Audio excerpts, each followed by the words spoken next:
इस वीडियो में खुशामदीद। इस वीडियो में हम बात करेंगे असलूब बयान के मुतल्लिक़ और ख़ुसूसन आगा ख़ान यूनिवर्सिटी एग्ज़ामिनेशन बोर्ड के निसाब को मद्देनज़र रखते हुए हम ये देखेंगे कि असलूब क्या होता है और इसको लिखने का क्या तरीक़ है। तो जिस भी अदीब या मुसन्निफ़ या शायर की नसर या कलाम आपके निसाब में शामिल होती है, उसका असलूब भी आप तैयार करते हैं। तो असलूब से क्या मुराद है? असलूब से मुराद है तर्ज़ बयान, उस शायर का या उस लिखारी का बयान और तहरीर का या उसके कलाम का, उसके इजहार ख़याल का वो अंदाज़, वो पैराया, वो तर्ज़, वो अदायगी जो उन्हें अपने फ़न, अपने काम में दूसरों से मुनफरिद और मुमताज़ बना रही होती है। किसी भी लिखारी की तहरीरात को पढ़ के आपको उसके ज़हन, उसकी फ़िक्र और सोच के बारे में जो एहसास पैदा होता है वो बुनियादी तौर पे उसका असलूब होता है। और हर शख्स का असलूब यानी इजहार ख़याल का तरीक़ मुख्तलिफ होता है। चुनाचे इस तरह के यानी असलूब बयान से ताल्लुक़ रखने वाले 2 से 3 सवालात अमूमन आपके इम्तिहान में शामिल किए जाते हैं। तो ये देखना है कि किस तरह उनका बेहतरीन जवाब दिया जा सकता है। इस सिलसिले में जैसे कि हमने पहले बात की कि असलूब एक मुसन्निफ़ को दूसरे मुसन्निफ़ से मुख्तलिफ, मुनफरिद और नुमायाँ बनाते हुए उसकी पहचान बनता है। मिसाल के तौर पर फ़ैज़ अहमद फ़ैज़ को अगर हम देखें तो उनके बारे में हम ये जानते हैं कि उन्होंने ग़ज़ल में सियासत, ग़ुरबत, ज़ुल्म व ज़्यादती, इस तरह के नहायत संजीदा और नहायत हसास मज़ामीन को ग़ज़ल के पैराए में बयान किया और नहायत ख़ूबसूरती से, कमाल से बयान किया, जिसकी वजह से ये बात उनकी पहचान बन चुकी है। क्योंकि ग़ज़ल के पैराए में, ग़ज़ल के अंदाज़ में इन हसास मज़ामीन को बयान करना एक गैर मामूली काम था। तो ये चूँकि उनकी शनाख्त है, ये उनकी पहचान है, इसलिए मेरी पहली गुजारिश ये है कि असलूब को, किसी भी मुसन्निफ़ के असलूब को समझें, बजाय इसके कि हम उसको हिफ्ज़ करने की कोशिश कर रहे हों, जो होती फिर नाकाम है। और उसके बाद जो सूरत हाल है वो कुछ इसी तरह की होती है कि उर्दू के इम्तिहान में असलूब के सवाल में हम कौमी यकजहती का, बल्कि बेनज़ीर कौमी यकजहती का मुज़ाहरा करते हुए 3 खूबियाँ लिखते हैं, अब चाहे वो शायर कोई भी हो: मकसदियत, सादगी और सलासत और शगुफ्तगी। गालिब है, नासिर काज़मी है, फ़ैज़ है, हाजरा मसरूर है, हमें इससे क्या लेना देना। तो इन 3 ख़ुसूसियात को लिखने के बाद जो हमारे ज़ाती असलूब पे असर पड़ रहा होता है वो नहायत गलत होता है।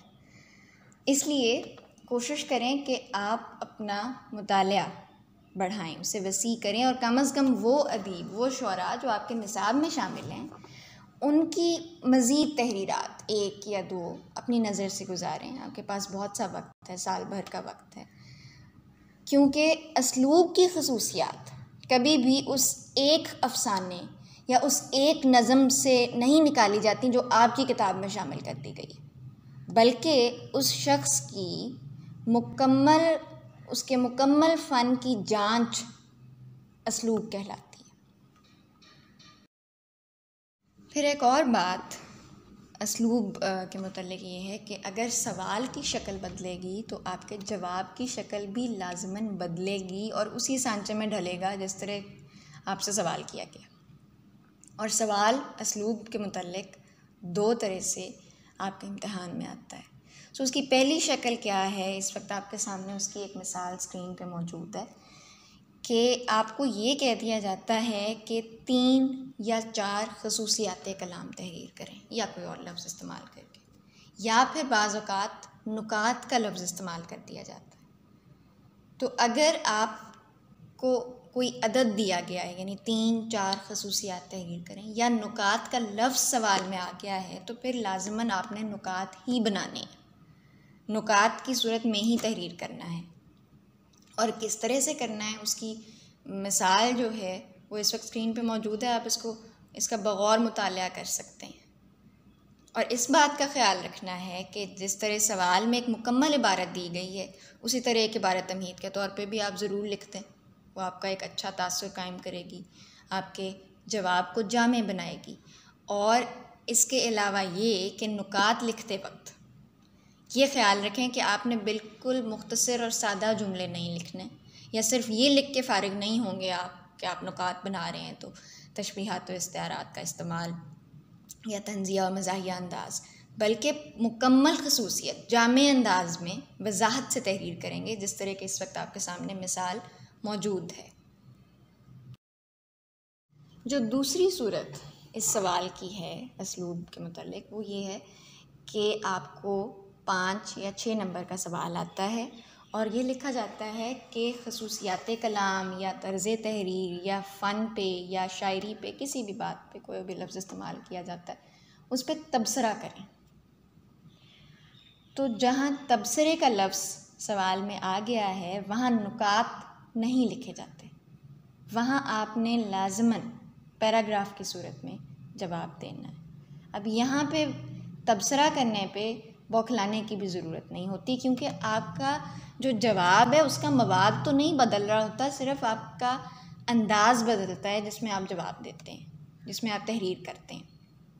जो खसूसियात आपने याद की हैं, जो आपको पता हैं, वही खसूसियात इधर भी लिखी जाएंगी, लेकिन इस अंदाज़ में लिखी जाएंगी कि गोया आप अपनी राय दे रहे हैं। तबसरा क्या होता है? तबसरा यही है कि किसी भी मौजू पे या किसी भी सूरत हाल पे आपकी अपनी राय और आपके अपने ख़यालात का इजहार होता है, लेकिन उसमें हक़ाइक़ और दलाइल ज़रूर शामिल होते हैं।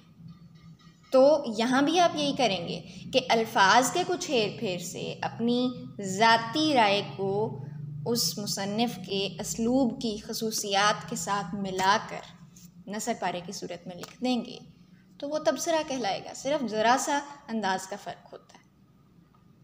हाँ, एक नवाजिश ज़रूर कीजिए कि अगर आपकी ज़ाती राय मनफी है किसी भी मुसन्निफ़ के मुतल्लिक़ किसी भी वजह से, तो उस राय का बरमला इजहार आप तबसरे में ना ही करें तो बेहतर है।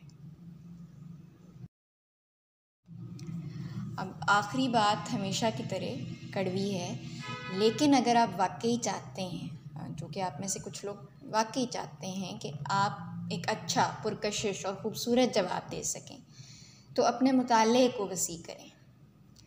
और इस सवाल में अगर एक ज़ायद मशवरा दिया जाए तो वो ये है कि अगर खसूसियात कलाम लिख रहे हैं आप, तो ये कोशिश करें कि उनका यानी उस शायर का नमूना कलाम आप अपने जवाब के लिए तैयार कर लें जो उस खसूसियत की तस्दीक कर रहा हो।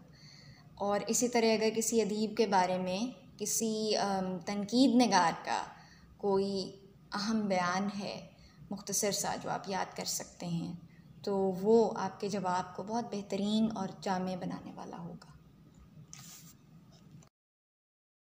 ये चंद अहम नुकात थे और उन गलतियों की निशानदेही थी जो हम असलूब लिखते वक्त कर रहे होते हैं, और ज़रा सी तवज्जो से बहुत बेहतर हो सकती हैं ये चीज़ें। इसके अलावा अगर आपका कोई सवाल हो तो आप बिला झिझक कर सकते हैं। बहुत शुक्रिया।